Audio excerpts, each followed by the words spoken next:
Lately, I have seen some comments or even videos saying that it's hard to find a part-time job here in Canada as an international student. Is it really true?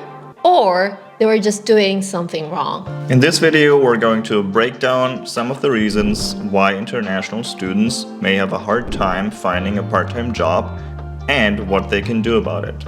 So if you're interested, keep on watching. What's up, you guys? This is Esli, planner again, Study Live Explore Canada. If you're new to our channel, make sure that you subscribe and also like this video if you want to see more content like this. According to statistics, in 2010, there were about 165,000 international students in Canada. In 2015, this number was 340,000, and in 2021, it was 620,000. So you could say that every 5 years, the number of international students doubles. Remember, you are competing with these people. Not just that, there are also Canadians, residents who needs part-time job just make their ends meet. The most common way that people are looking for jobs these days is they go onto Google, they type in job part-time Toronto, click on the first listing and scroll through the first jobs. Then they pick a few of those jobs and apply for them. While this method is very easy and comfortable, you're also competing with hundreds of others of applicants because guess what? Everybody's lazy and does it this way. And maybe you haven't even updated your resume to the Canadian standard.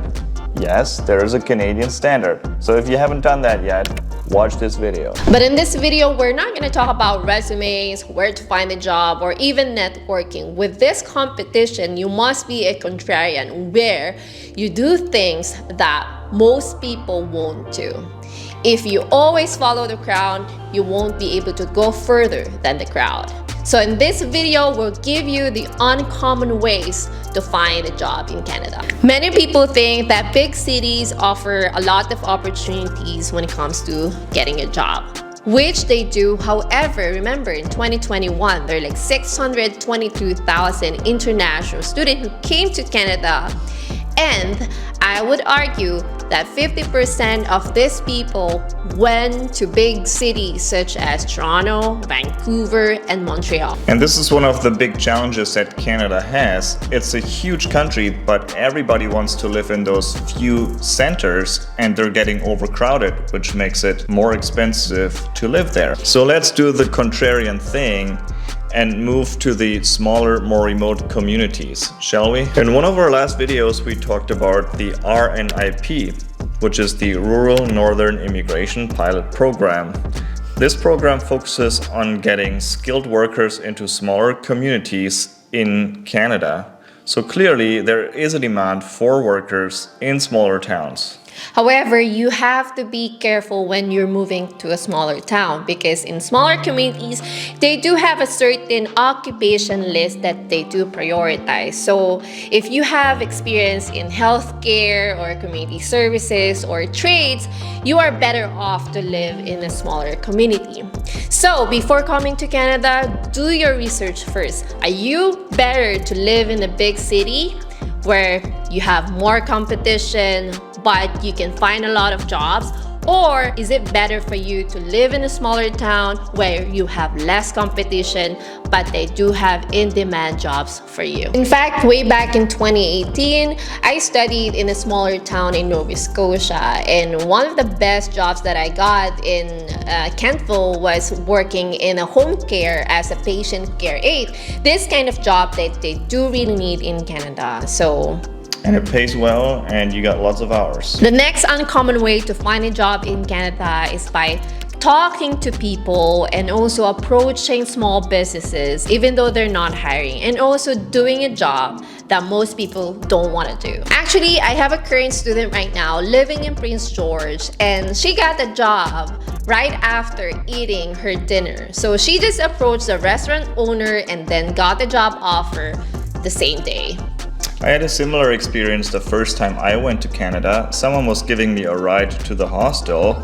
We started talking and it turned out that he worked for a resort that looked for a housekeeper. So that's how I got that job. And if you are out in the country, there's always farms, and farms always need laborers.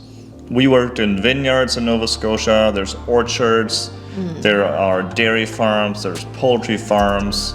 There's always something you can do. So I remember way back in Kenthal, Nova Scotia, we applied to the same job, and then I'm not really qualified and you are, but I got the job.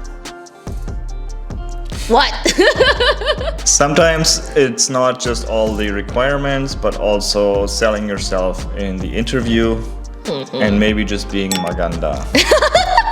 Actually, I had a student before in Selkirk, and she's actually an accountant by profession, and then she's not really qualified to apply to that job, but then she tried, and then she got the job, and that job actually helped her to get her residency in Canada. So she continued working to that company or to that job until she's about to graduate. And the most uncommon way, but long-term probably the best, is to work for yourself and start your own business. Now for students, popular versions of that are being a tutor for other students, or teaching your language, or babysitting, or doing childcare, or looking after seniors, doing home care and home aids. Or if you have certain skills, like if you're inclined in music, you can actually teach piano here and like other instruments. Yeah, teaching instruments is great too. And what I did when I was a student, I bought a lawnmower and a whippersnipper and put them in my car and posted some ads online. And sure enough, people hired me to just mow their lawn. Anybody can mow lawn. There's no excuse for that. And most of these students who are coming to Canada, they do have existing skills already. So they're like developers already, graphic designers, bookkeepers, and these are the skills that you can actually offer online. So what you can do is like start your own business here and start posting in social media. So promote yourself. So if there's a will, there's a way. You can find a job here. You can generate an income here in Canada. So some people come to Canada and have just the expectation that everything's a paradise and you have so many jobs that people just throw after you and you make millions of dollars and everything's great. Of course, that's not how it works. When you come here, one thing you have to do is to change your mindset. You need to have the growth mindset.